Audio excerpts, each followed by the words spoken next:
tour, mais euh,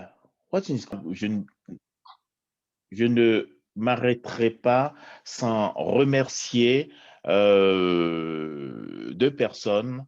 L'une n'est pas là, c'est Monsieur Gorgui Ndoye, grâce à qui j'ai pu être en contact, Marie-Josée et moi, nous avons pu être en contact avec Monsieur Chérif Salif Sy, qui avait donné une conférence sur ce thème-là, une conférence assez technique à l'époque, et qui nous a réconciliés avec une vision qu'on a du CFA. Et mes remerciements vont aussi à mon frère Ousmane Dianor, grâce à qui nous avons pu avoir le contact de Ndongo Sila, qui est lié à Ousmane par une fraternité de corps, qui fait que Ndongo n'a pas pu lui dire merci, mais n'a pas pu lui dire non. Merci Ousmane, merci Gorgui aussi. Et je remercie aussi M. Si et M. Sila d'être avec nous depuis Dakar. Merci infiniment parce que je sais que votre temps est précieux. Aujourd'hui, nous savons que à Lomé, demain à Lomé, il y a un panel auquel vous avez été conviés, mais où vous n'irez pas. Vous préférez être avec nous ici à Genève et nous en sommes fiers. Deux mots sur notre association. Je ne serai pas long, je l'ai promis. L'association Suicide Genève est une petite association qui a un chapeau Suicide, mais qui est une association active principalement dans le monde du développement au départ de Genève, et nous sommes membres de la Fédération genevoise de coopération. Je crois que j'ai dit tout ce que j'avais à dire. J'ai promis de ne pas parler du franc CFA parce que le franc CFA est c'est une monnaie qui paraît simple, de pays sous-développés, mais c'est une monnaie tout de même, c'est une affaire de spécialistes, et les spécialistes, nous en avons deux éminents du continent africain qui sont avec nous et qui ne nous parleront pas comme des activistes, mais plutôt en tant qu'intellectuels pour nous dire à quoi sert cette monnaie, comment elle est née aujourd'hui, et nous aurons la chance de les avoir aussi dans les deux autres conférences que nous comptons avoir. Vous aurez l'agenda plus tard parce que Madame Beaufil vous fera la conclusion et vous indiquera quelle sera la suite après. Merci beaucoup à tous d'être là. Merci beaucoup. Je repasse la parole à Madame Fiancamp Bokonga pour qu'elle puisse modérer ce débat. Bonne soirée. Merci beaucoup, Laurent, pour cette introduction complète et pour les remerciements adressés aux diverses personnes qui ont contribué à la mise en place de cette première session sur le franc CFA. Vous êtes tous là pour écouter nos deux éminents invités, à savoir Monsieur Chérif Salif Sy, économiste, chercheur, membre du comité scientifique du rapport alternatif, ancien conseiller technique avec rang de ministre du président Wade. Et nous avons également M. Ndongo Samba Sylla, économiste sénégalais également, chercheur au bureau Afrique de l'Ouest de la Fondation Rosa Luxembourg. Les deux personnalités se trouvent à Dakar, au Sénégal. Et je vais donc donner la parole à chacun d'entre eux à tour de rôle pour effectuer une introduction sur le sujet du franc CFA, son histoire, comment le franc CFA a fait son apparition il y a maintenant 75 ans, 75 ans pour les bilingues.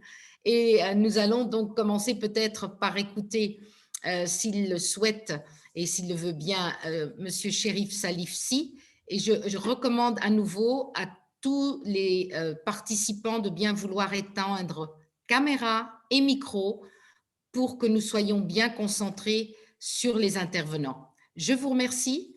Monsieur Sy, vous avez la parole. Merci beaucoup, je vous remercie infiniment. Comme l'indiquent, disons, les termes de la mission qui nous a été confiée, donc je vais être bref et passer en revue très rapidement quelques aspects historiques du franc CFA. Disons que le franc CFA est créé le jour même, le 26 décembre 1945, où ont été créées les institutions de Bretton Woods. Bretton Woods, c'était la manifestation des ruptures qui sont intervenues dans le monde et après la guerre et qui se sont traduites par la victoire des Américains pour le contrôle de la planète à travers le libre-échange. C'est pour ça que le CFA a été discuté en même temps qu'on discutait du plan Marshall. Cela n'est pas toujours dit dans les livres d'histoire. Les Américains ont compris que leur puissance nouvelle, qui fait qu'ils ont suppléé Londres, la Grande-Bretagne, que la bourse de New York est devenue la première au monde, l'économie américaine la première, cette puissance est due fondamentalement au libre-échange avec les Européens. Eh bien, le franc CFA était né pour l'intégration également des anciennes colonies dans le dispositif du libre-échange international. Mais on ne peut pas comprendre le franc CFA, et là aussi ça ne se fait pas toujours, sans saisir l'environnement à l'époque des pays de l'AOF et des principes du pacte colonial. J'insiste sur le pacte colonial pour dire que le franc CFA n'est pas tombé du ciel. Il y a un environnement économique et social qui était créé et il lui fallait un instrument monétaire pour l'accompagner. Le pacte colonial était composé de 5 principes. Le premier disait que les produits des colonies ne pouvaient en aucun cas être transportés sur le marché métropolitain. La deuxième chose, la navigation, d'une part entre les colonies et la métropole et vice-versa, et d'autre part, de colonie à colonie, était seulement réservée à la marine française. Le troisième point disait que le marché colonial était fermé aux produits étrangers. Seule la production métropolitaine pouvait alimenter le marché des colonies, sauf dans le cas de certaines exceptions déterminées. Le quatrième point, les produits coloniaux avaient un privilège ou un traitement de faveur sur le marché métropolitain. Des droits protecteurs garantissant un débouché certain à la production de ces colonies. Et le cinquième point disait que les produits coloniaux ne pouvaient aussi en aucun cas être manufacturés dans les colonies, mais exclusivement sur le territoire métropolitain, c'est-à-dire le refus systématique de l'industrialisation de la région Afrique de l'Ouest. Évidemment, par conséquent, la monnaie participait de ce pacte dans la mesure où elle permettait la circulation des biens de la métropole dans les colonies. Donc, Ndongo vous en dira plus. Au bout de tout ça, la question que l'on s'est posée dès la survenue des programmes d'ajustement structurel où il a été beaucoup évoqué la monnaie, le poids de la monnaie, c'est-à-dire sa surévaluation. Les Africains qui s'étaient inscrits dans une résistance à cette dépendance monétaire et du rôle que cette monnaie jouait dans, disons, l'approfondissement des rapports de domination entre la métropole et ses colonies. Donc, le moment de l'ajustement structurel a été un temps pour faire le point. Et nous nous sommes mis à nous poser les questions suivantes auxquelles, disons, Ndongo répondra. La première sera, la zone franc avec cette monnaie a-t-elle apporté la stabilité que recherchaient les pays membres? Deuxième question, l'existence de cet espace monétaire a-t-elle été favorisée par les échanges intra-régionaux et la coopération entre différents pays de la zone? Troisième question, cet espace a-t-elle aidé à la diversification des structures des pays de la région? Voilà les 3 questions. Je reviens en arrière pour dire donc que au départ, c'était colonie française d'Afrique en 1945. Voici l'évolution. À partir de 1958, la monnaie s'est appelée Communauté financière africaine. Mais une rupture très importante est survenue en 1973. C'est la date de la signature des accords de coopération monétaire entre la France et l'UEMOA, des accords formels et la mise en place du compte d'opération. C'est la première fois qu'on le faisait depuis que les colonies étaient devenues indépendantes. Donc, les mêmes dispositifs de la période coloniale ont été maintenus. Plus récemment, les chefs d'État en 1966 ont manifesté leur inquiétude par rapport à une monnaie qui ne correspondait pas à leur économie. Ils ont mis en place une commission présidée par le président Ahidjo qui devait préparer des termes de référence et choisir un expert pour étudier la question. Je ne vais pas m'étendre sur ça. Mais disons que le président Senghor s'est formellement exprimé en disant à l'époque dans Jeune Afrique qu'avec la monnaie, disons CFA, si nous disons à nos peuples que nous sommes libres, nous lui mentons. Le président Abdou Diouf a dit quelque chose de similaire. D'autres chefs d'État et Adema se sont exprimés tous, mais rien n'a pu varier dans les relations entre la France. En novembre 2019, le président Talon a évoqué pour la première fois dans cette période le problème du retrait de la France et de la récupération des réserves de change. En décembre, le 21 exactement 2019, Alassane Ouattara et Emmanuel Macron, face à une pression de plus en plus forte des anti-CFA, ont décidé d'adopter le nom ECO à partir de l'année 2020. Le 16 octobre 2020, un avenant a été signé pour arrêter formellement le compte d'opération.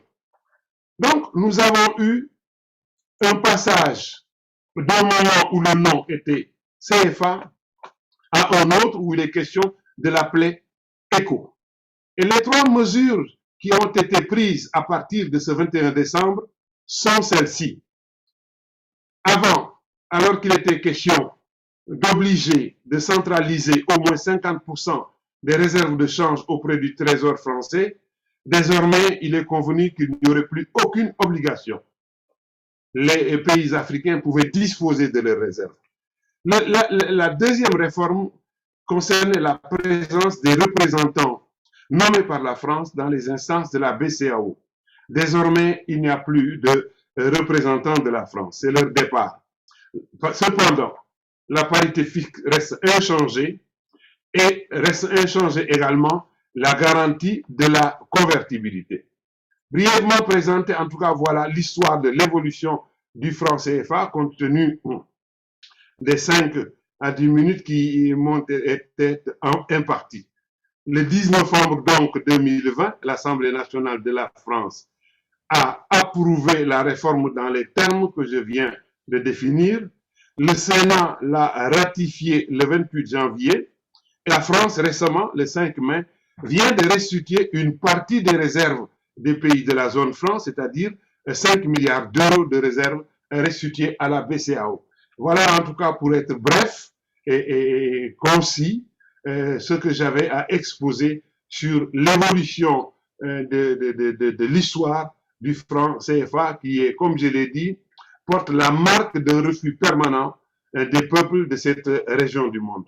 Merci beaucoup, madame. Merci, le modératrice, monsieur.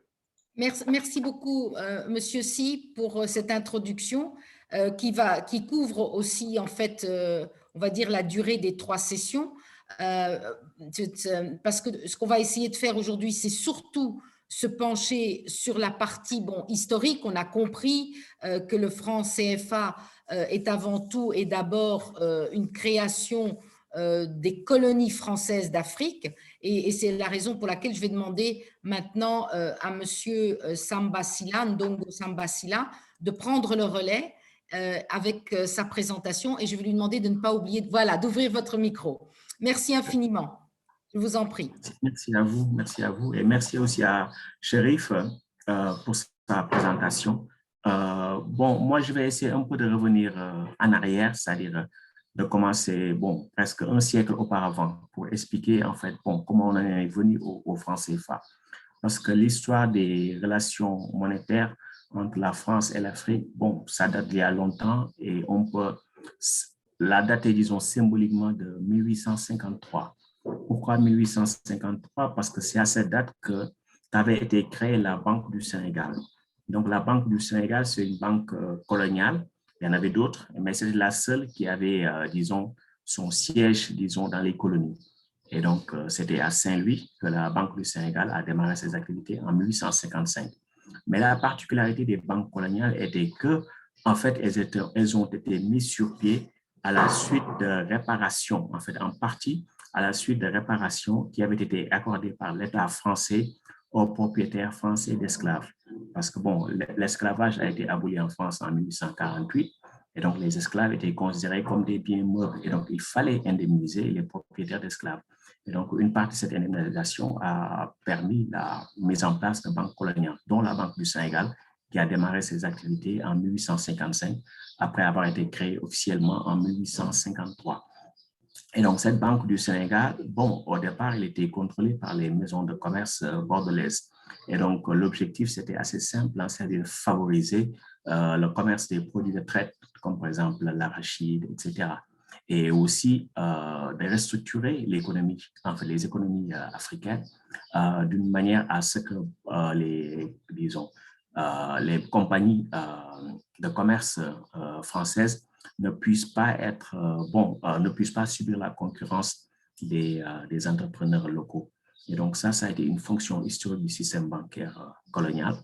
Et en 1901, la Banque du Sénégal est dissoute. Elle va donner naissance à la Banque de l'Afrique de l'Ouest.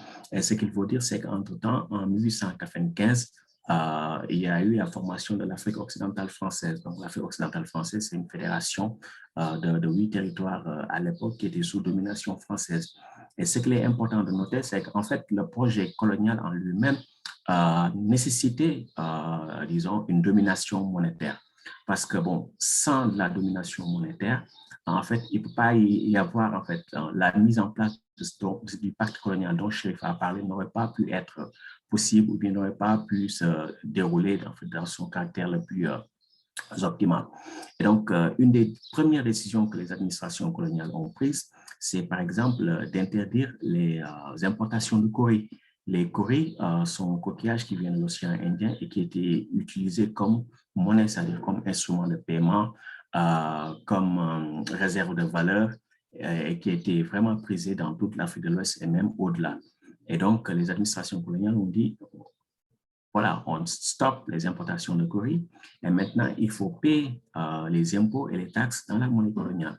Et donc, ce qui est important de voir, c'est bon, pourquoi imposer des obligations dans la monnaie coloniale? En fait, l'objectif de l'imposition, disons, de taxes et d'impôts, c'était d'une certaine manière pour permettre de restructurer l'économie coloniale. Et c'est là où on voit en fait l'articulation entre la monnaie et la fiscalité. Et là où on voit aussi le rôle fondamental de la monnaie, parce qu'en fait, s'il n'y a pas tant que les Africains avaient l'initiative monétaire, émettaient eux-mêmes leur propre monnaie, en tout cas leur propre devise, et contrôlaient leur propre système monétaire. Donc, ils avaient le contrôle sur leurs économies, c'est-à-dire ce qui pouvait être produit, échangé, consommé, etc.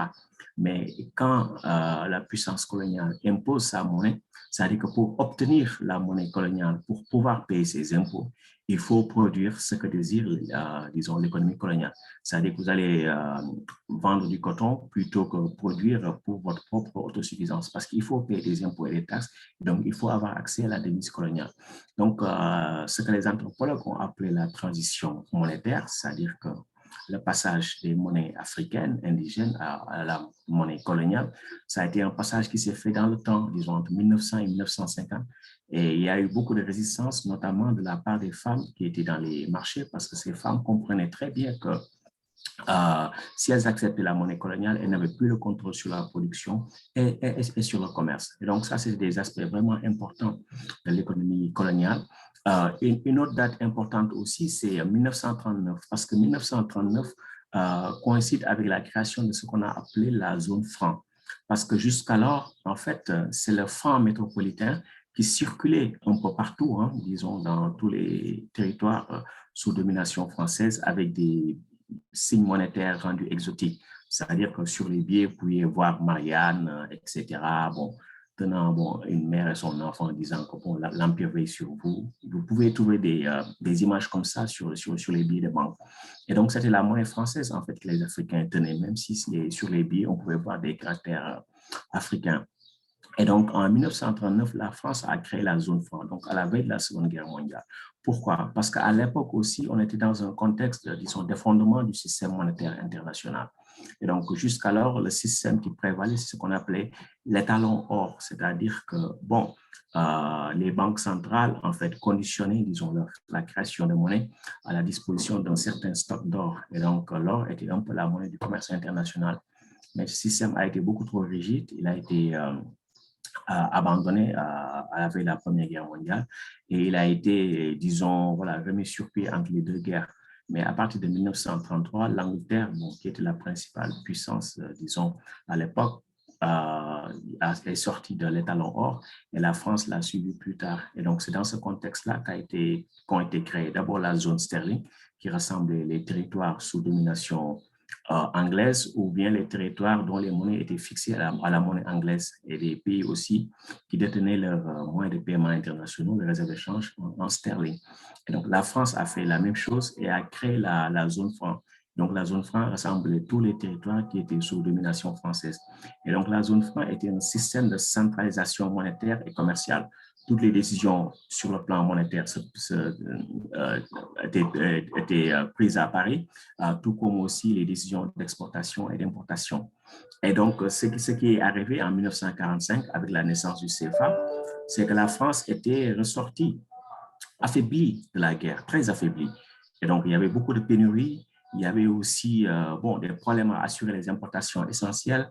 Il n'y avait pas assez de réserves de change. Le stock d'or avait aussi fondu, d'or monétaire, et aussi le niveau des prix avait beaucoup augmenté entre 1939 et 1945 dû au ravage de la guerre.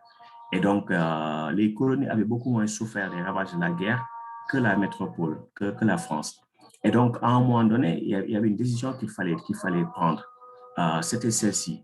Est-ce qu'il fallait avoir un taux de dévaluation du franc vis-à-vis, disons, du dollar et de la livre sterling, un taux uniforme à travers tout l'Empire pour maintenir ce qu'ils appelaient l'unicité monétaire, c'est-à-dire le principe, un empire, une monnaie. L'autre option, c'était d'avoir des taux de dévaluation différents selon les différentes parties de l'Empire, parce qu'évidemment, les colonies avaient beaucoup moins souffert de la guerre que la France. Et donc, c'est secrètement que le ministre français de l'économie à l'époque, donc c'était un gouvernement provisoire, René Pleven, avait pris la décision de mettre en place des dévaluations différentes selon les zones. Et le fait d'avoir pris cette décision a donné naissance à ce qu'on a appelé les francs coloniaux. Donc, le franc CFA, comme Chérif l'a rappelé, est né d'un décret du général de Gaulle en 1945 et a été déclaré au FMI le lendemain, le 26 décembre 1945. Et donc, le franc CFA est né au même moment que le franc pacifique. Donc, c'est des francs coloniaux. Donc, le franc pacifique également existe toujours. Il est partagé par 3 pays, en fait, 3 territoires qui sont toujours sous domination française. Donc, 3 territoires du Pacifique. Et donc, quand le franc CFA est né, donc c'est né d'une dévaluation du franc métropolitain. Mais ce qu'il y avait d'assez choquant, c'est que quand le franc CFA a été inscrit au FMI, donc le franc CFA, un franc CFA s'est changé contre 1,70 francs français. Donc, ça veut dire que le franc CFA avait une valeur externe supérieure à celle du franc. 3 ans plus tard, un franc CFA s'est changé contre 2 francs français. Donc, ça veut dire qu'un franc avait 2 fois plus de valeur externe qu'un franc français. Et donc, cette situation, ce n'était pas du tout normal. Parce que si on regardait les relations entre l'Angleterre et ses colonies, on voit très bien que les colonies anglaises avaient des monnaies dont la valeur était en phase avec leurs fondamentaux. Et donc, la livre sterling avait beaucoup plus de valeur externe que, disons, les monnaies des territoires sous domination britannique. Mais en fait, dans le cas de la France, le gouvernement avait choisi de donner cette valeur-là surévaluée au franc CFA parce que, d'une certaine manière, en fait, ce qui s'était passé, c'est qu'entre les 2 guerres, durant la guerre, les relations commerciales entre la France et ses colonies africaines s'étaient vraiment distendues. En Afrique centrale, par exemple, la part de la France dans les importations et exportations avait littéralement fondu. Et donc, du coup, il fallait reconquérir, disons, ces parts de marché. Et le franc CFA a été un instrument important dans cette dynamique de reconstruction de l'économie française. Parce que l'économie française était affaiblie, elle avait besoin d'approvisionnement bon marché en matières premières et en même temps, elle ne pouvait pas faire le jeu de la concurrence internationale. Donc, quand vous donnez à des territoires une monnaie surévaluée, bon, ces territoires-là ont un pouvoir d'achat international et donc peuvent acheter des biens et des services de la métropole. Mais par contre, ces territoires-là ne peuvent pas exporter à l'extérieur parce que, bon, leurs produits ne sont pas compétitifs en raison, disons, de la cherté, disons, de leur monnaie, de leur devise. Et donc, du coup, ces territoires étaient obligés de réorienter leur commerce vers la métropole. Et donc, c'est de cette manière que la France est parvenue d'une certaine manière à reconquérir les parts de marché perdues et aussi à pouvoir sécuriser les matières premières dont elle avait besoin pour sa reconstruction. Et ce qu'il faut dire, c'est que depuis lors, en fait, depuis 1945, en fait, c'est les mêmes principes dont certains ont été soulevés, ont été identifiés par Chérif, qui continuent de structurer le franc CFA. Donc, il y en a quatre. Il y en a quatre. Le premier, c'est ce qu'on appelle la parité fixe. La parité fixe veut dire qu'en fait, bon, la valeur du CFA en monnaie française, donc c'était le franc jusqu'en 1999, après c'est l'euro. Donc, cette valeur-là ne bouge pas. Donc, à chaque fois que vous convertissez vos francs en CFA, vous avez la même valeur, vous avez la même somme et vice-versa. Donc, c'est ce qu'on appelle la parité fixe. Un autre principe, c'est la liberté de transfert, c'est-à-dire que les entreprises métropolitaines peuvent investir librement, désinvestir librement dans la zone franc, dans les pays qui utilisent le franc CFA, et aussi peuvent rapatrier librement leurs capitaux et revenus. Et donc, à chaque fois que, par exemple, ces entreprises font des profits en CFA, ils pourront les rapatrier en monnaie française sans qu'il y ait de risque de change parce qu'il y a la parité fixe qui est là. Elle ne bouge pas. La troisième chose, c'est ce qu'on appelle la garantie de convertibilité. Donc, Chérif en a parlé. La garantie de convertibilité, c'est un terme qui peut sembler compliqué, mais ça veut juste dire que le Trésor français, donc pas la Banque de France, mais le gouvernement français, le ministère des Finances, promet de prêter sa propre monnaie, donc le franc et plus tard l'euro, aux banques centrales. Donc, il y en a deux actuellement, bon, une en Afrique centrale, la BEAC, et une en Afrique de l'Ouest, la BCAO. Et donc, quand ces banques centrales n'ont plus de réserve de change, c'est-à-dire que 0 euro, 0 dollar, voilà. Donc, le Trésor français peut leur prêter le montant souhaité dans sa propre monnaie. Par exemple, si la Banque centrale des États de l'Afrique de l'Ouest veut faire des opérations à l'étranger pour payer les importations, par exemple, le Trésor français pourra lui prêter les devises souhaitées. Donc, c'est ça qu'on appelle la garantie de convertibilité. Donc, le quatrième principe, donc, dérive du troisième. En fait, c'est la contrepartie. Donc, comme le Trésor français offre une garantie de convertibilité, donc la contrepartie, c'est que la Banque centrale est obligée de déposer une partie de ses réserves de change dans un compte spécial du Trésor français. Donc, c'est le Trésor français, donc qu'on appelle compte d'opération. Et donc, au lendemain des indépendances, c'était 100%. Ça a été revu à 65% à partir des années 70, du milieu des années 70, et à partir du milieu des années 2000, c'était 50%. Là, actuellement, depuis la réforme, ils disent que bon, il n'y a plus d'obligation de déposer, mais ça, on pourra y revenir peut-être prochainement. C'est ça, en fait, un peu les quatre pieds du franc CFA. Et l'une des dernières contreparties, c'est que comme le Trésor, entre guillemets, offre sa garantie de convertibilité, donc d'une certaine manière, le Trésor français doit avoir son mot à dire. C'est pourquoi, dans les instances de la Banque centrale, les instances dites techniques, le Trésor français est représenté. Au départ, il était représenté avec un droit de veto statutaire, mais par la suite, ce droit de veto a été implicite puisqu'il est caché. C'est-à-dire que, bon, pour les décisions importantes, il faut l'unanimité. Donc, si ça requiert l'unanimité, ça veut dire que si le représentant français n'est pas d'accord, donc on peut rien faire. Donc, la politique monétaire et l'échange, jusque-là, était sous la domination complète du Trésor français. Donc, voilà brièvement voilà, comment on est venu au franc CFA et quels sont les mécanismes sur lesquels repose ce système monétaire. Merci beaucoup, Monsieur Ndongo. Je vais demander maintenant à Monsieur Si, à Chérif, de bien vouloir compléter s'il a quelques éléments qu'il souhaite ajouter à ce que Ndongo vient de nous dire.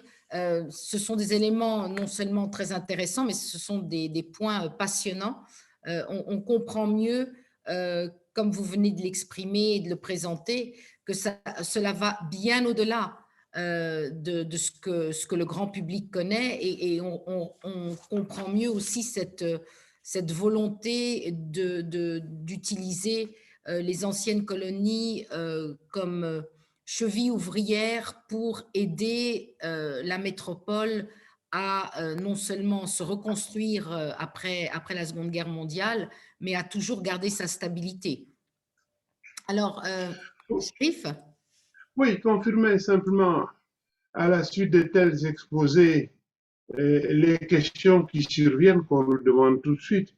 Ndongo a bien insisté sur les difficultés de la France avant les indépendances et après.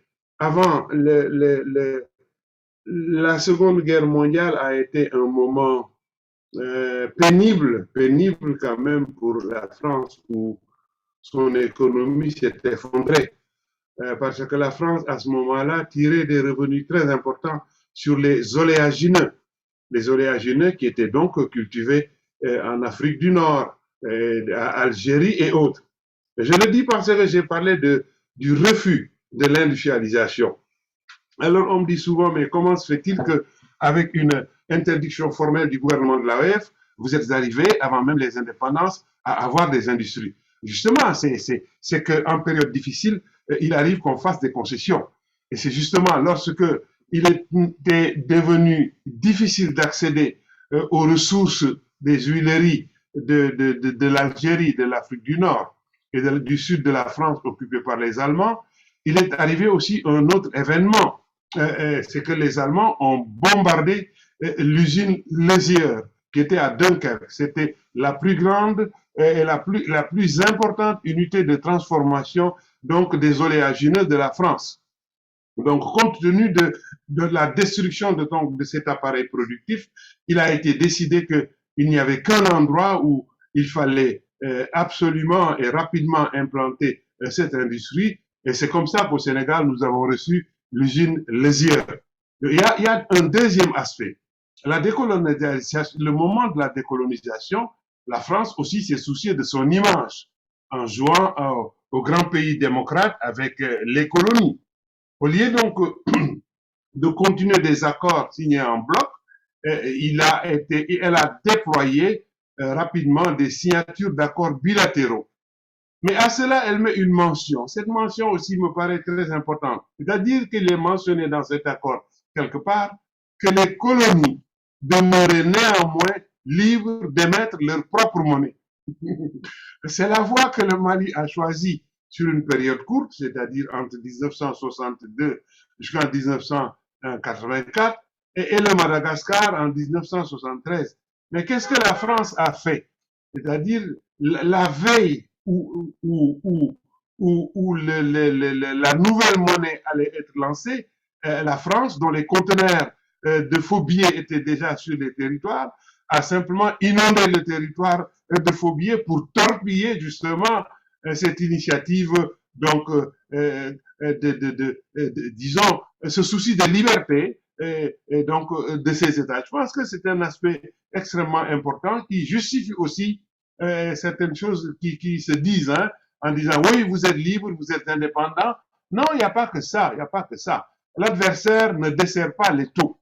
L'adversaire, je l'appelle comme ça, ne veut absolument pas perdre le contrôle sur nos États. Donc, ce n'est pas aujourd'hui un problème simplement de manifestation de la souveraineté ou de mobilisation pour se libérer de cet étau, mais il y a aussi en face quelqu'un qui veut continuer à être le tuteur et qui se bat farouchement. Et toutes les activités que vous voyez déployées depuis les temps forts de la revendication des 5 dernières années tournaient autour d'identifier des Africains intervenant sur le continent qui pouvaient lui servir de chevaux de Troie.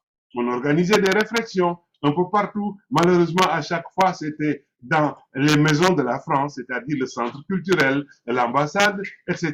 Bon, aujourd'hui, heureusement, la France continue sa bataille, mais elle veut que cette bataille soit menée dans une large mesure par des Africains qui portent sa voix sur le continent. Nous ne sommes plus donc en présence de chevaux de Troie, mais en présence disons, de commandants, de sergents, d'officiers en tout cas, identifiables et identifiés, qui continuent ensemble avec la France officielle pour refuser, c'est clair et net aujourd'hui, de perdre le contrôle sur nos pays. C'est tout ce que je voulais apporter. Donc, il n'y a rien de démocratique lorsque la France, c'est la conclusion, disait que c'est des États souverains qui peuvent prendre les initiatives qu'elles veulent, et lorsque ces États les prennent, elles viennent pour les torpiller. Merci beaucoup, Madame Catherine, c'était un peu les compléments que je voulais ajouter.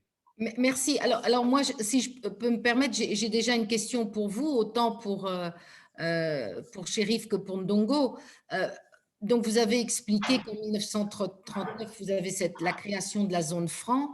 Comment est-ce que vous expliquez que certains pays, comme le Liban, le Maroc, la Tunisie, l'Algérie, je crois, ont décidé et réussi de quitter cette zone franc? Et pourquoi ils n'ont pas été suivis par les autres pays? Oui, c'est une très bonne question. Je peux y aller. C'est une très bonne question. Parce que, en fait, dans le prolongement disons, de la décolonisation, bon, tous les pays qui ont accédé à la souveraineté internationale ont émis leur monnaie parce que pour eux, bon, émettre sa propre monnaie, sa devise nationale, bon, ça va de pair avec avoir son drapeau, son hymne national et peut-être une armée nationale. Donc, ça coulait de source. Mais ce qu'il faut dire, c'est qu'en fait, les pays africains de la zone franc, donc, n'ont pas eu véritablement de décolonisation. Ça, il faut le dire. Pourquoi? Parce qu'en fait, la France a été, disons, pris de court, disons, en Indochine. On a vu aussi que, bon, les protectorats comme le Maroc, la Tunisie ont pris leur indépendance en 1955-56. Et donc, la France s'est dit, bon, on sait que la décolonisation est inexorable, inévitable. Mais comment faire en sorte que ces pays, voilà, aient accès à un semblant d'indépendance, mais sans avoir les attributs de la souveraineté? Et donc, en Afrique, disons, subsaharienne, bon, la France est venue, a eu le temps de préparer ce qu'on appelle des accords de coopération. Et donc, les accords de coopération, en fait, c'était des accords qui disaient, bon, on vous donne l'indépendance, mais sous conditions. Mais quelles sont ces conditions? Donc, les conditions, c'était que, par exemple, bon, vous n'avez pas de contrôle sur vos matières premières. Par exemple, si le Gabon voulait exporter certaines matières premières stratégiques, la France peut mettre son veto et dire non, vous ne pouvez pas exporter. Et donc, voilà, je contrôle tout. Donc, il faut des bases militaires françaises dans les territoires choisis par le gouvernement français. On vous donne la possibilité d'avoir votre propre monnaie, mais en fait, non. Dans la réalité, vous restez dans la zone franc et vos réserves de change sont contrôlées par Paris. Vous n'avez pas un système d'éducation autonome, c'est tout le temps, en fait, toujours le système d'éducation métropolitaine qui va prévaloir. Et donc, en matière de diplomatie également, bon, c'est Paris qui donne le là. Et donc, tous les accords de coopération concernaient ces différents domaines. Donc, commerce extérieur, matières premières, diplomatie, éducation, aviation, système monétaire, etc. Donc, tout ce spectre-là était couvert par les accords de coopération. Et donc, aux dirigeants africains de l'époque, on leur a dit, vous voulez l'indépendance, vous signez. Et donc, il y a une lettre que, par exemple, le premier ministre de l'époque, premier ministre français, Michel Debré, a écrit à son homologue gabonais, Léon Mba, en lui disant, on donne l'indépendance. C'est ce qu'il a dit, on donne l'indépendance à condition que vous signez les accords de coopération. L'un ne va pas sans l'autre. Et donc, le Gabon, le jour même de son indépendance, a signé les accords de coopération. Donc, les accords de coopération revenaient disons, à la situation d'une indépendance sans les attributs de la souveraineté. Et donc, c'est cette forme d'indépendance qu'ont eu les pays qui utilisent actuellement le franc CFA.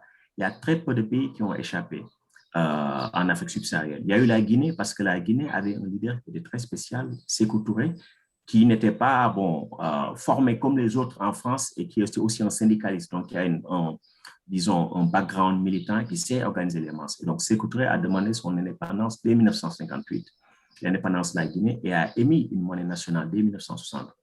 Mais la France, en guise de représailles, a envoyé, disons, les services secrets français inonder l'économie guinéenne de faux billets. Et donc, tout ça, ce n'est pas du complot, c'est des choses documentées. Et même, il y a une vidéo de la personne qui a été responsable de cette opération-là qu'on appelait Opération Percée. Et donc, c'était un message fort au début des indépendances pour dire que si vous voulez la souveraineté monétaire, si vous voulez vous émanciper de Paris, mais vous allez voir que nous avons l'artillerie lourde pour vous contraindre. Et depuis lors aussi, il y a eu des tentatives de sortie, comme au Mali, avec Modibo Keïta, qui est sorti, mais entre 1960 et 1967, et qui est revenu dans la zone franc à partir de 1967, avec le franc malien, qui va réintégrer la zone UMOA à partir de 1984.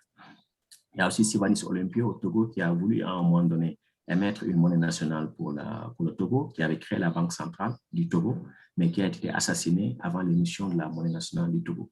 Et donc, pour expliquer pourquoi on utilise toujours la franc CFA, c'est qu'il y a une longue histoire de répression, de représailles terribles, de chantage, d'intimidation à l'endroit des dirigeants africains qui ont eu, disons, l'audace, en tout cas l'ambition de sortir du franc CFA. Et depuis lors, ce qu'il y a eu, c'est que, bon, la France est parvenue à maintenir la discipline au sein, disons, de l'ancien empire colonial. Et donc, du coup, les types de dirigeants que nous avons ne vont jamais critiquer ouvertement le franc CFA. C'est ce qui explique aussi la longévité du franc CFA, couplé aussi au fait que, bon, les économistes que nous avons d'une certaine manière, bon, généralement, ne considèrent la monnaie comme un voile. Et donc, ils disent que ce n'est pas important, il n'y a pas d'enjeu de souveraineté politique, etc. Donc, du coup, sur le long terme, les économistes, en tout cas du courant dominant, ont eu tendance à être très silencieux sur le sujet du franc CFA. Il a fallu vraiment l'irruption des mouvements populaires à partir de 2015 pour voir la problématique du CFA s'emparer, disons, des masses populaires. Merci beaucoup. Et puis, est-ce que vous pourriez nous expliquer, ou Chérif ou Ndongo, la différence entre le pacte colonial et les accords de coopération? Qu'est-ce qu'était vraiment le pacte colonial? Mais je complète d'abord ce que Ndongo vient de dire, puisque dans la question, vous m'aviez également interpellé. Vous savez, la France venait de sortir de la Deuxième Guerre mondiale très affaiblie, avec des situations très compliquées. Et juste au sortir de cette Deuxième Guerre mondiale, la guérilla était en train d'être organisée en Algérie. La France ne pouvait pas s'engager dans une nouvelle guerre. Au Vietnam, qui était dans le dispositif du franc des colonies. Et donc, le Vietnam, beaucoup ne le savent pas, avait également cette monnaie. Le Vietnam également était en train de se préparer. Et donc, la France observait un peu comment allaient se comporter ces anciennes colonies en Afrique de l'Ouest. C'est pour ça qu'elle n'a pas agi de la fin de la guerre en 1973. Elle s'est mise à observer ce qui se passait dans ces États et en même temps qu'elle préparait les accords de coopération monétaire. Et pendant ce temps, l'observation a montré que c'est dans cette partie du monde que personne ne bougeait dans les anciennes colonies, à part la Guinée, comme l'a dit Ndongo tout à l'heure. Personne ne bougeait. Personne ne bougeait tout simplement parce que tous ces pays, excepté la Guinée et le Mali, n'ont pas travaillé avec les conseillers coloniaux qui ont travaillé sur le dossier indépendance avec le Sénégal, la Côte d'Ivoire, etc. Je veux dire en d'autres termes que l'indépendance, la transition a été préparée par les conseillers coloniaux qui sont restés dans ces pays. La France s'est trouvée avec l'implosion de son empire colonial, mais avec un ventre mou qui était donc cette partie du continent. Le pacte colonial, il fallait s'organiser tout simplement pour organiser l'exploitation économique, l'exploitation des ressources des colonies. Donc c'est pour ça qu'il a été mis en place le pacte colonial. C'est-à-dire cet encadrement en 5 points, ça ne concerne que le secteur productif si vous regardez. Ça ne concerne que le secteur productif. Donc c'était un schéma, un plan, une stratégie, en tout cas d'organisation de la collecte de la meilleure façon possible, donc des ressources qui étaient créées dans cette partie de la région et être la seule à accaparer le surplus économique qui était créé. C'est ça. Donc, c'est une affaire à part. Et d'ailleurs, pour renforcer le dispositif du pacte colonial, la France a créé quelques années après le FIDES, le Fonds international pour le développement économique et social. Mais il a été indiqué très clairement au fond qu'il ne devait en aucun cas financer les entreprises africaines, mais uniquement financer les entreprises françaises telles que les Morel et Prom, tout ce qui est donc dans la manufacture, dans le négoce, tout ce qui était dans les assurances, tout cela était des sociétés françaises qui devaient concourir ensemble, en bloc, pour le transfert des ressources de cette partie du monde vers la métropole. Voilà un peu. Merci beaucoup. Je profite juste de ce petit moment pour demander au public ou d'écrire ces questions, de partager ces questions par l'intermédiaire de l'icône discussion qui se trouve en bas de votre écran, ou bien d'actionner votre main virtuelle et de la lever. Alors, où vous avez une petite icône qui représente une main, vous cliquez dessus, ou bien vous avez une icône qui représente un petit smiley. Et vous cliquez sur le smiley et là, vous avez différentes manières de vous exprimer, dont celui de lever votre main pour poser votre question aux intervenants. Alors, justement, on va revenir à la question que je posais, justement. Bon, j'ai déjà une question. Comment voulez-vous procéder, messieurs? Alors, voulez-vous qu'on prenne la question tout de suite? Il y a une question qui vient de Monsieur Amadou qui dit, c'est dans la discussion, donc vous pouvez lire la question.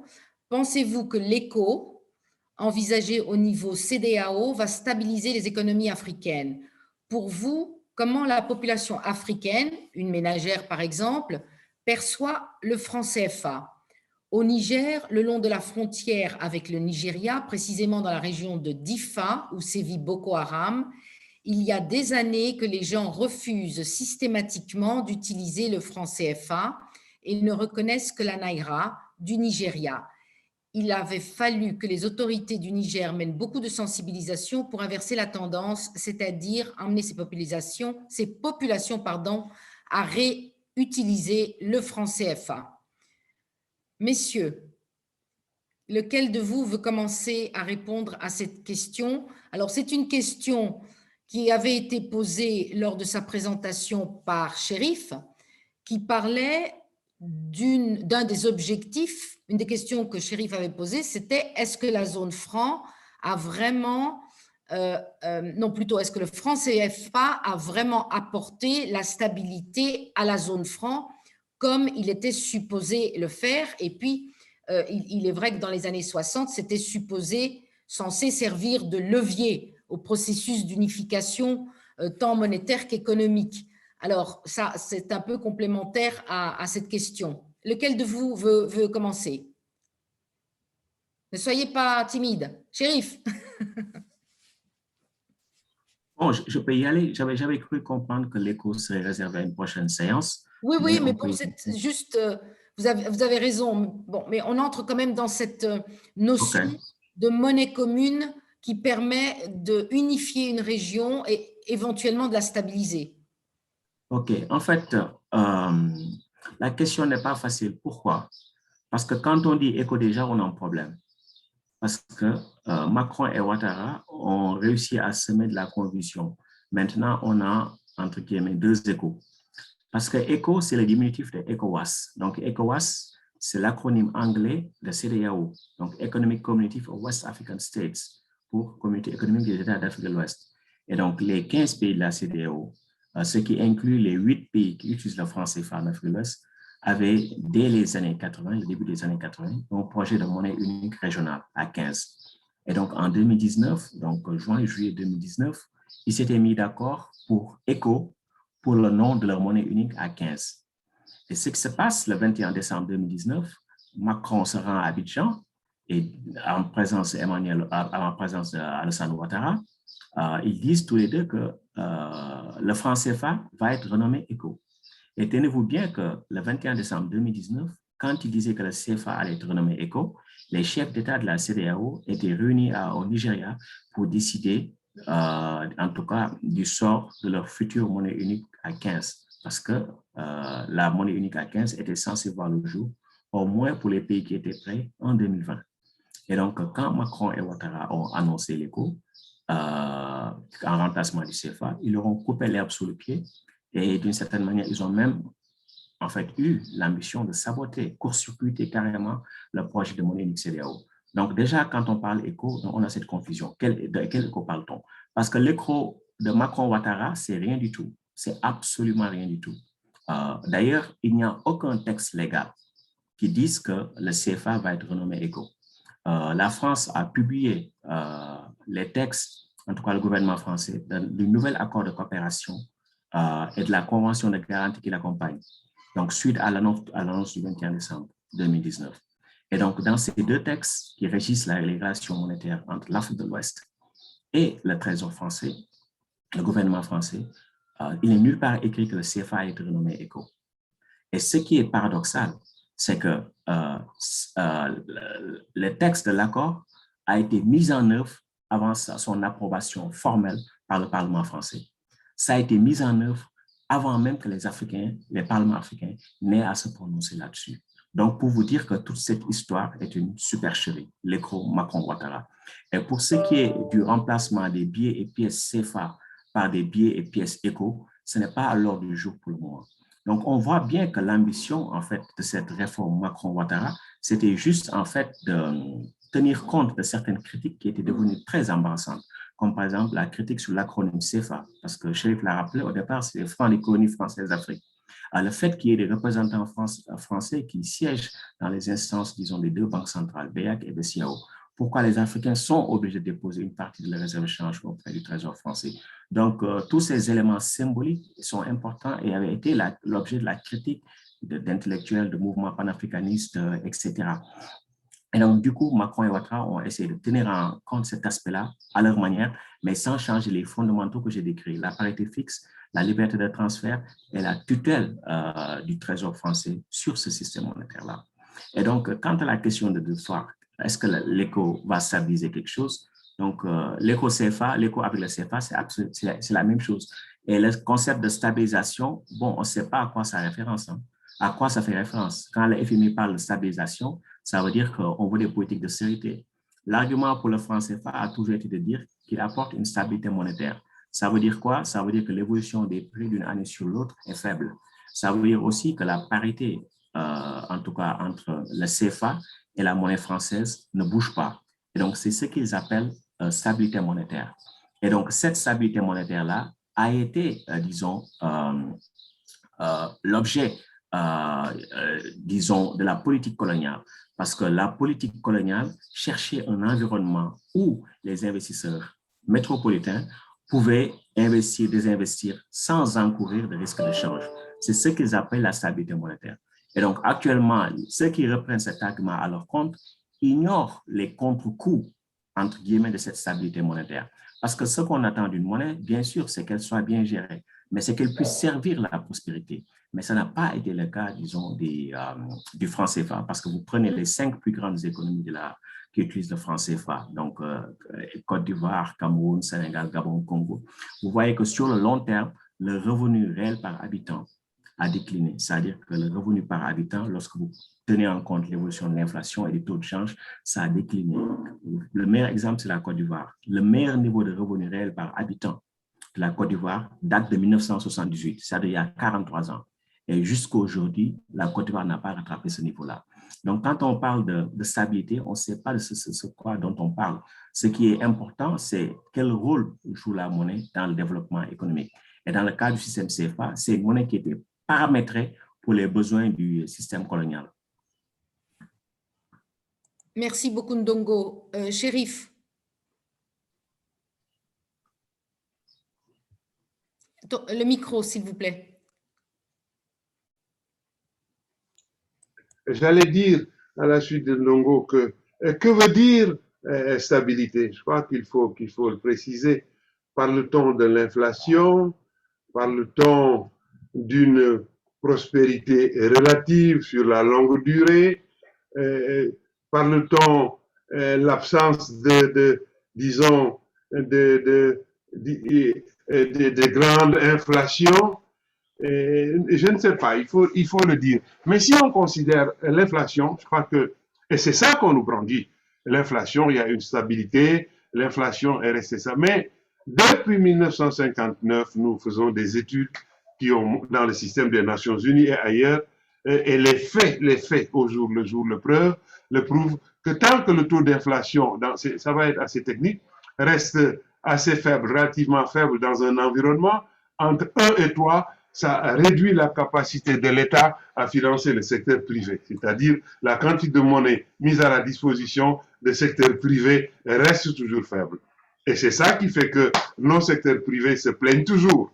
Et l'autre aspect, c'est que nous sommes la région du monde, la seule région du monde où l'entreprise a de telles difficultés pour accéder aux ressources financières pour son développement ou son engagement dans les grands marchés nationaux ou internationaux. Les taux varient entre 12 et 22%. Vous ne voyez ça dans aucune région du monde. L'autre aspect, c'est que on semble oublier que le franc CFA, c'est le prolongement hier du franc français, aujourd'hui de l'euro sur un autre papier, dans un autre environnement. Et que cette monnaie européenne, elle fluctue avec le yen, hein, elle fluctue avec le dollar. Déjà que cette monnaie est surévaluée incontestablement, vous voyez un peu qui profite justement de cette fluctuation de l'euro. Certainement pas nos entrepreneurs dont la monnaie qu'ils utilisent a une parité fixe avec l'euro. Tout ça, je crois que c'est des choses à décortiquer et ça permet de montrer à quel point c'est la France et ses entreprises qui profitent en réalité de la parité fixe du franc CFA. Il y a l'autre question, c'est de dire que quand même, la monnaie n'est qu'un levier parmi l'ensemble des leviers pour le développement économique et social. Quand bien même elle est très, très importante. Personnellement, je la considère comme peut-être le premier instrument de souveraineté. Parce que la monnaie doit refléter l'économie réelle. Avec une parité fixe, vous n'avez pas de marge de manœuvre. Vous avez entendu la semaine dernière les ministres de la zone CFA, ils l'ont presque dit qu'ils n'ont pas de marge de manœuvre. Ils vont à la réunion, sachant qu'ils n'ont aucune marge de manœuvre sur la monnaie, ils peuvent agir que sur le budget. Ça montre vraiment la situation dans laquelle nous met le franc CFA. L'autre partie de la question évoque le cas du Niger et des frontières. Les frontières, j'y ai fait beaucoup d'enquêtes de terrain, d'abord dans le cas du Népal, mais aussi en tant que rapporteur général de la commission des experts pour la mise en place des nouvelles institutions financières de l'Union africaine. Voilà, j'étais rapporteur et j'ai fait un travail d'observation dans toutes les frontières. Ce qu'on montre ici sur le Niger, c'est des choses qui arrivent entre une région qui a une monnaie forte, le franc CFA, et une autre partie, l'autre pays, disons, de l'autre côté de la frontière, où il y a une monnaie qui fluctue. Je termine donc pour dire que ce qu'on observe, en tout cas, dans les pays qui veulent leur développement, l'objectif n'a jamais été de stabiliser l'inflation. L'inflation est un instrument de politique économique. L'inflation est un instrument de politique économique. Quand vous avez une classe moyenne qui se développe, qui se dépend beaucoup de produits manufacturés de l'extérieur, il faut, lorsqu'on est producteur d'un produit comme le pétrole ou une autre ressource minière et minéralière, lorsque les prix chutent sur le plan mondial, il faut arriver à laisser les importations de ces biens de luxe importés par les riches et les classes moyennes, augmenter même s'il le faut les droits de douane pour créer avec les ressources additionnelles que l'État vient d'engranger pour donc permettre de mettre en place des filets de sécurité pour soutenir en moment de difficulté les populations les plus faibles. C'est en ce cas-là qu'une monnaie avec une parité fixe, c'est inacceptable. Vous le verrez dans aucun pays qui souhaite vraiment son émergence ou son développement économique et social. Dans toutes les régions du monde, ces pays ont toujours eu une monnaie qui fluctue. Voilà un peu quelques aspects donc, de ma réponse. Merci beaucoup, Chérif. Alors, je rappelle aux participants que nous aurons 3 séances et que donc aujourd'hui, on essaye de se concentrer sur l'aspect historique du franc CFA. Donc, c'est la raison pour laquelle il y a… On se retient. Pardon? C'est pourquoi nous nous retenons un peu. Voilà, donc j'ai vu une question d'une personne qui lève la main et donc sa question qu'il a actuellement est se rapporte beaucoup plus à une autre session. Donc s'il pouvait se concentrer un peu sur cette période qu'ont décrite nos intervenants, ça nous permettrait de rester un peu plus concentré là-dessus. Il y a une question par contre qui correspond à cet aspect historique, c'est-à-dire que des questions dans le chat. De petits pays comme la Gambie ont leur monnaie, qu'est-ce qui a empêché les anciennes colonies françaises de créer la leur? La monnaie n'est-elle pas aussi un attribut de souveraineté? Alors, il est vrai que vous nous avez expliqué de manière très claire qu'il y avait des façons plus ou moins diplomatiques d'effectuer des pressions sur les pays quand elles avaient des envies d'aller voir ailleurs si l'herbe était plus verte, mais pouvez-vous nous expliquer la raison pour laquelle il n'y a pas eu des mouvements plus soutenus autour de cet élément particulier, de la même manière qu'on a vu cette énorme vague de volonté d'indépendance dans les années 60? Merci beaucoup d'avance. Vas-y, Nongo. Bon, déjà, pour lier ça aussi avec quelqu'un qui demande en fait la question de savoir, bon, c'est quoi la différence entre pacte colonial et accord de coopération? Oui. C'est que le pacte colonial, c'est, disons, le modèle économique colonial. Chérif l'a bien expliqué. C'est-à-dire que c'est un concept très précis. Ça n'a rien à voir avec ce qu'on appelle néocolonialisme. Au départ, le pacte colonial, c'est une doctrine économique. C'est-à-dire que les colonies se spécialisent dans les matières premières et c'est ces matières premières-là qui vont alimenter les industries métropolitaines. Et en retour, les industries métropolitaines vont se servir des colonies comme des débouchés pour leurs produits manufacturés. Et donc, le commerce extérieur, importation, exportation, est dominé par la métropole. Et voilà, ça, c'est le pacte colonial. Et donc, il y a, comme Chérif l'a dit, l'interdiction pour les colonies de s'industrialiser. Ça, c'est le pacte colonial. Et donc, la monnaie a joué un rôle par rapport à ça. Les accords de coopération, c'est autre chose. C'est au niveau, en fait, pendant la période des indépendances. La France, pour vider l'indépendance de tout contenu, a demandé aux pays africains de signer ces accords de coopération-là dans des domaines comme les matières premières, le commerce extérieur, dans le domaine monétaire, etc. Et donc, par rapport à la dernière question, pourquoi ils mettaient le CFA? Parce que déjà, au niveau de leur indépendance, on a dit à ces pays-là, en principe, vous pouvez avoir votre propre monnaie nationale, mais en pratique, vous ne l'aurez pas parce que vous êtes tenu de signer les accords de coopération monétaire. Et vos réserves de change vont être contrôlées par Paris. Vous prenez l'Afrique centrale, c'est 3 pays en même temps à qui la France a fait signer les accords de coopération. Donc, le Gabon et le Cameroun étaient de côté, mais le Tchad et les 2 autres pays, on leur a fait signer en même temps les mêmes accords de coopération monétaire. Et par la suite, comme je l'avais dit, il y a une longue histoire de répression pour dire que, bon, si vous voulez gouverner un pays qui est important pour la France, les pays qui utilisent le CFA, bon, il faut être d'accord avec, disons, la philosophie française. Il faut maintenir le CFA parce que le CFA est un instrument qui apporte un avantage comparatif, un avantage compétitif à l'économie française. Et donc, si vous voulez gouverner des pays qui utilisent le CFA, il faut être d'accord avec le CFA. Et grâce, disons, aux intimidations, chantage et aussi beaucoup de répression, la France est parvenue à mettre en place, disons, ce qu'on appelle le système de la France-Afrique, avec des dirigeants qui ne sont pas en contradiction avec la France, avec les objectifs de la France et de ses grandes entreprises. Et donc, c'est ce qui explique d'une certaine manière, disons, la longévité du franc CFA. Il y a eu des révoltes au niveau des années 70 de la part de certains chefs d'État africains, ce qui a permis, disons, ce qu'on appelait l'africanisation des institutions de la zone franc. Parce que jusqu'alors, jusqu'au début des années 70, les banques centrales étaient à Paris et leur personnel était 100% français.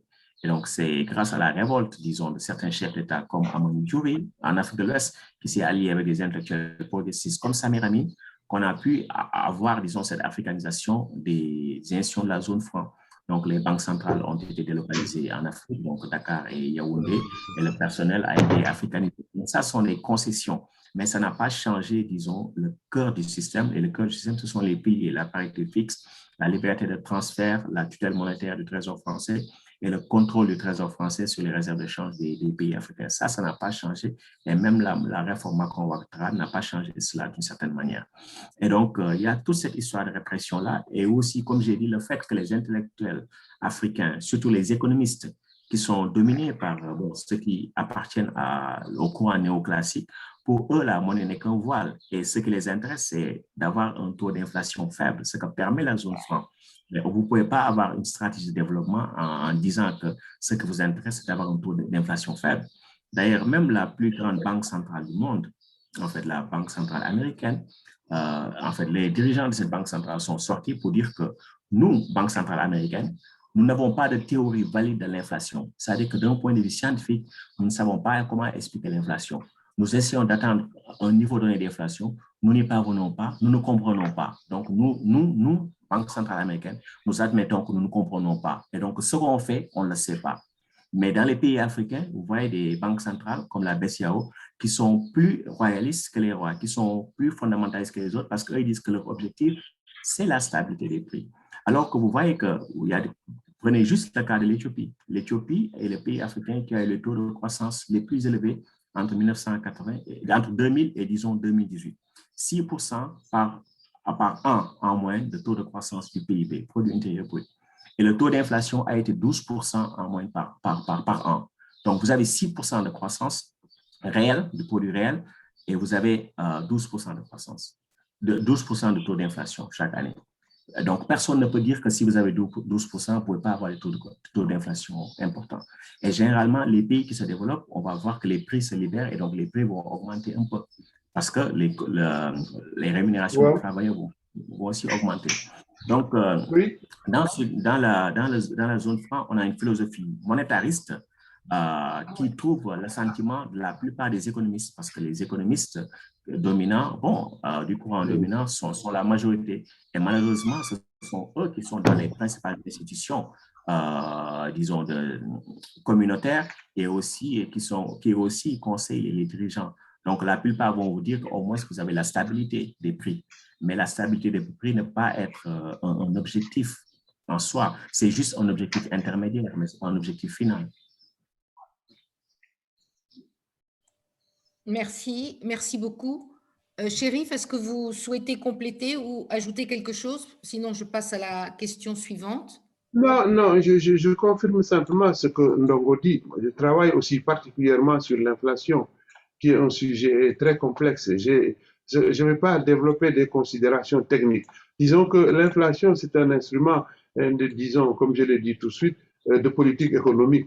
Ce n'est ni un avantage à tout moment, ni un inconvénient. Il faut savoir utiliser et gérer l'inflation. Ces mécanismes propres, personne ne les comprend. À un moment donné, ce n'est pas parce qu'il y a une masse importante d'argent qu'il y a inflation ou l'inverse. C'est un mécanisme très connu. Mais ce qui est aberrant et anti-économique, c'est de dire qu'on vous garantit la prospérité, le développement de l'entreprise, du secteur productif, avec des taux d'inflation extrêmement bas. Les études depuis 1959, en plus de celles qu'on a faites, moi j'ai travaillé sur l'inflation avec l'université de Vitória au Brésil, avec des amis comme Paolo Nakotani, nous avons fait des études sur le comportement de l'inflation et nous sommes arrivés aux mêmes conclusions des études du FMI de 1959. Les pays qui ont une inflation située entre 1 et 7 se comportent mieux que les pays qui ont une inflation qui est située entre 0 et 1 ou 2, ce qui est l'objectif depuis sa création de la zone franc. C'est pour ça que nos économies stagnent. Elle ne peut pas libérer suffisamment de ressources pour l'entreprise, ce qui rejaillit sur le revenu réel par tête, qui est la meilleure mesure comparée au taux de croissance. Mesurer le développement, l'émancipation des populations à partir de l'envolée du taux de croissance, c'est une absurdité. Et de ce point de vue, Ndongo l'a dit, je donne des chiffres précis. de 1960, au moment de l'indépendance, le revenu réel par tête était de 1130 $ au Sénégal. Aujourd'hui, il n'est que de 1400 $ par tête. Pendant que des pays, Vietnam et autres, qui étaient des anciennes colonies, qui appartenaient aux francs CFA, ont multiplié le revenu par tête, des fois dans l'ordre de 2000 ou de 3700 comme un pays comme la Corée.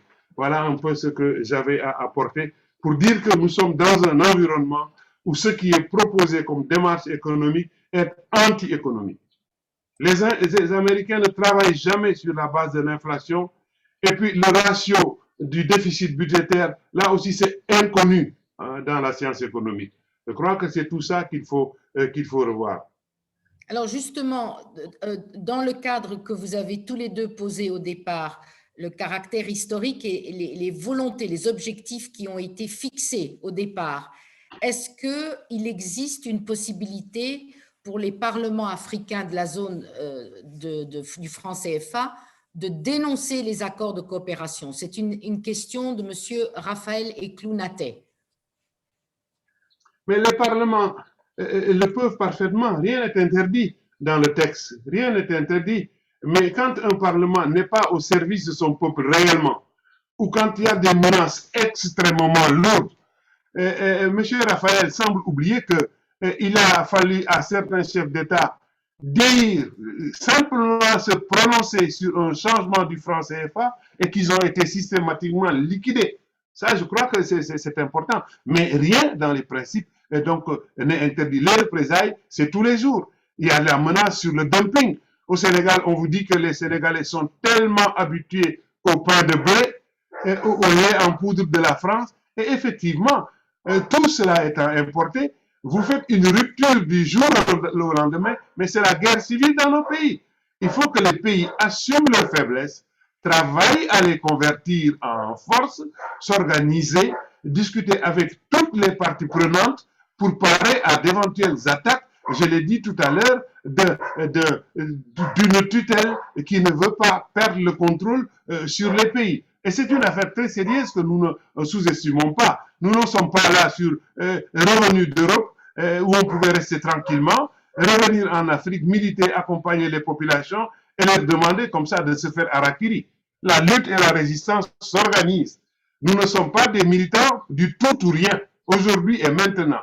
C'est par palier, accompagné d'une stratégie d'éducation, d'élévation des consciences, que nous allons arriver à desserrer progressivement l'étau. Et c'est une affaire très sérieuse, mais de toutes les façons, on y arrivera. Ce n'est pas le thème du jour, mais on y arrivera. Je réponds également à M. Raphaël, qui s'est plaint tout à l'heure dans un de ses commentaires en disant que tout ça, c'est connu. Mais nous travaillons sur des alternatives que nous publions. Si lui, il avait une alternative connue, nous l'aurions su. Alors, il ne faut pas venir essayer de nous crétiniser et de nous ridiculiser dans des discussions très sérieuses.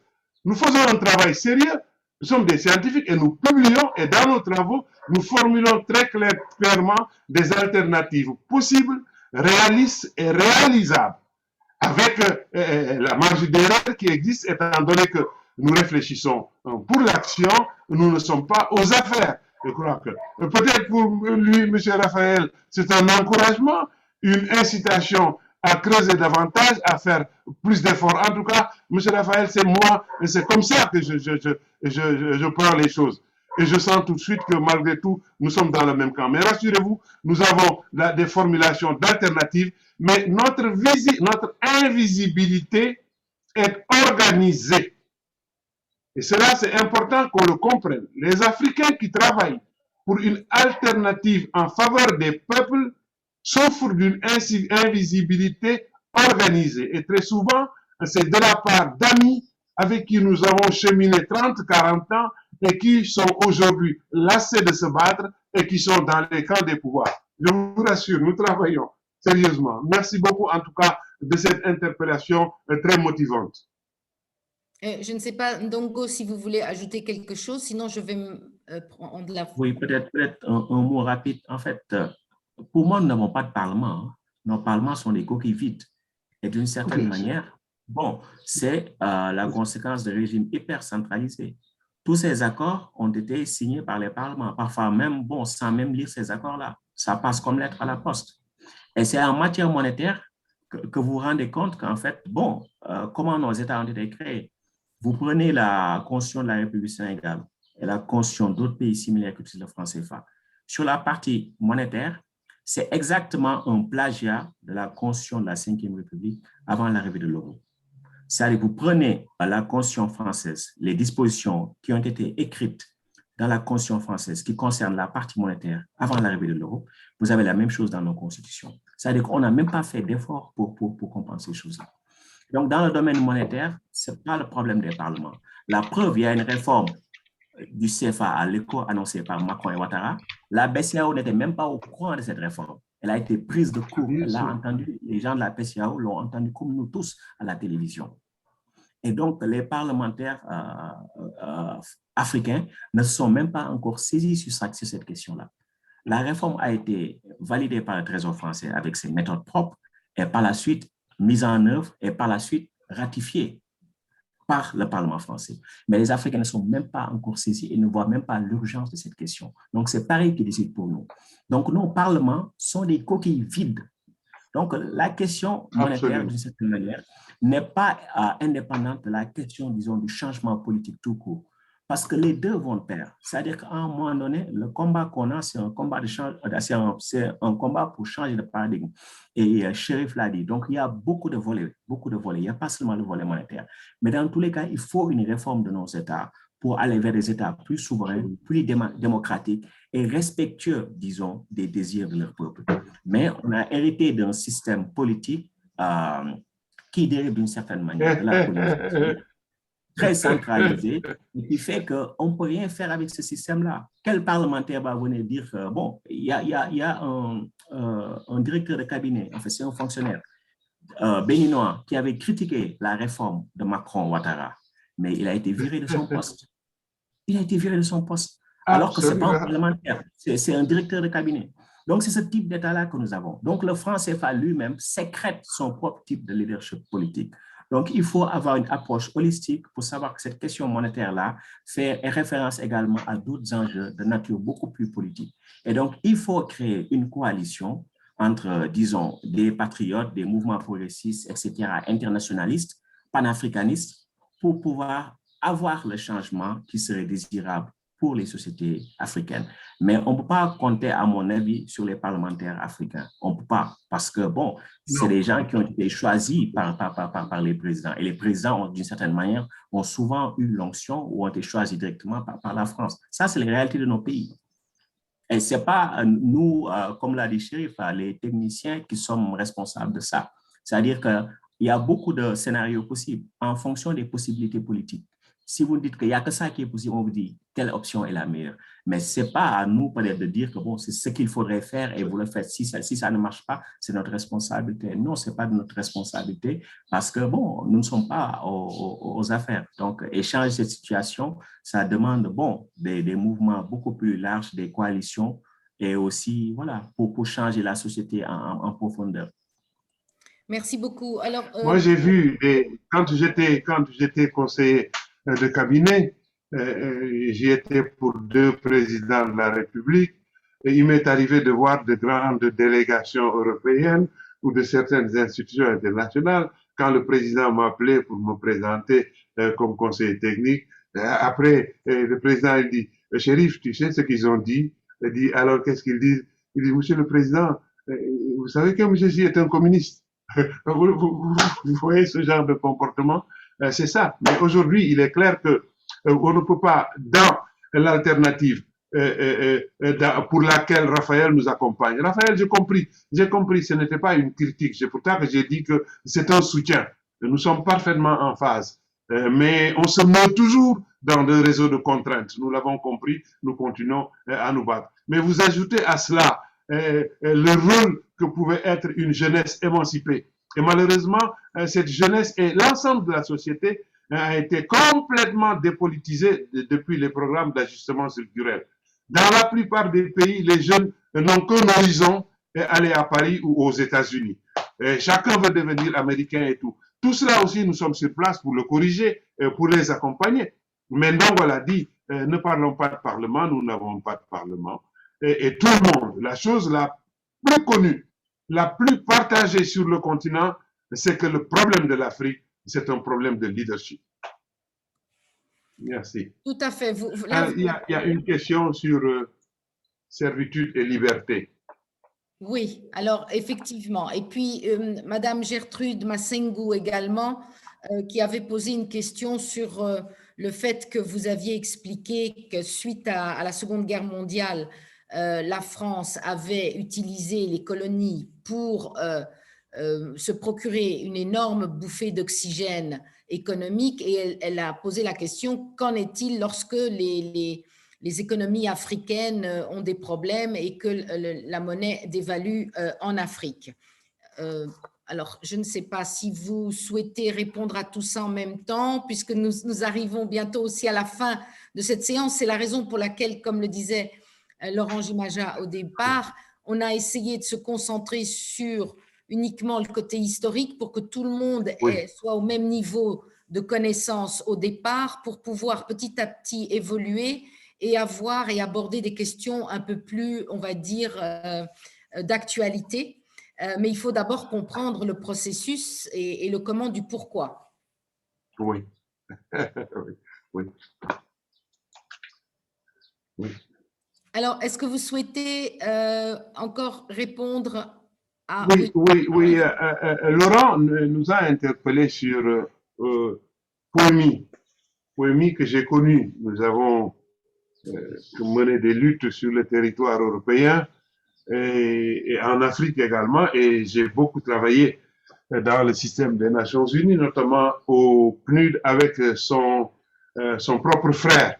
Mais ce que je retiens dans son travail, ce n'est pas ces territoires transformés en réservoir de l'Europe et des multinationales et de la France, mais il dit dans son travail des choses très importantes. Disons, il démontre comment les Africains eux-mêmes mettent en place des techniques auto-répressives assumées et qui bloquent le progrès économique et social sur le continent. Je pense que c'est pour dire simplement qu'il y a toujours une marge de manœuvre. Les Algériens s'en sont saisis, les Vietnamiens s'en sont saisis, les Malgaches s'en sont saisis, qui étaient tous dans le franc CFA, la Tunisie également. Mais aujourd'hui, nous avons l'impression que nous avons des leaderships sur le continent africain qui veulent se punir et punir le peuple.